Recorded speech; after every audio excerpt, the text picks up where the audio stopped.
ஓய், ஸ்நாக்ஸ் எது வேணுமா? 90s கிட் ஸ்நாக்ஸ் செஞ்சு கொடு. கடையில் 2 ஸ்பூன் தண்ணி ஊற்றிட்டு 3 ஸ்பூன் சர்க்கரை சேர்த்துட்டு கரைச்சி வச்ச புளி தண்ணியும் சேர்த்துக்கோங்க. அது கூடவே லைட்டாக ஒரு பிஞ்ச அளவுக்கு உப்பு, லைட்டாக மிளகா பொடி அதே சேர்த்து நல்லா மிக்ஸ் பண்ணி விட்ருங்க. இந்த பதம் வந்ததுமே அடுப்பை ஆஃப் பண்ணிவிட்டு நல்லா ஆற விட்டுருங்க. அதை அப்படியே ஸ்பூனில் எடுத்து துண்டு கண்ணாடி கவர் வச்சு நல்லா பேக் பண்ணிவிட்டு அவ்வளோதாங்க, சூப்பரான புளிப்பு மிட்டாய் ரெடி.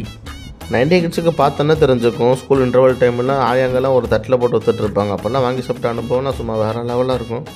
உங்களில் எத்தனை பேருக்கு வாங்கி சாப்பிட்ட அனுபவம் இருக்குது, எவ்வளோ ரூபீஸ்க்கு வாங்கி சாப்பிட்டீங்கன்றதை கமெண்ட் செக்ஷனில் கமெண்ட் பண்ணிடுங்க. ஸ்கூலுக்கு போகிறப்ப 25 பைசா 50 பைசா வாங்கி சாப்பிட்ட ஞாபகம்லாம் வருது. நான் சின்ன வயசில் பார்த்து ரசித்து வயிறு குலுங்கி சிரிச்சா ஒரு 3 கார்ட்டூனை ஷேர் பண்ணுறேன். அதெல்லாம் உங்களுக்கு எது ஃபேவரோ அது கமெண்ட்ஸில் சொல்லிவிட்டு 90 கிட்ஸ் ஃப்ரெண்ட்ஸுக்கு இதை ஷேர் பண்ணிவிட்டு நம்ம சேனல் சப்ஸ்கிரைப் பண்ணிடுங்க. அப்படியே இந்த வீடியோக்கு லைக்கை தட்டி விட்ருங்க.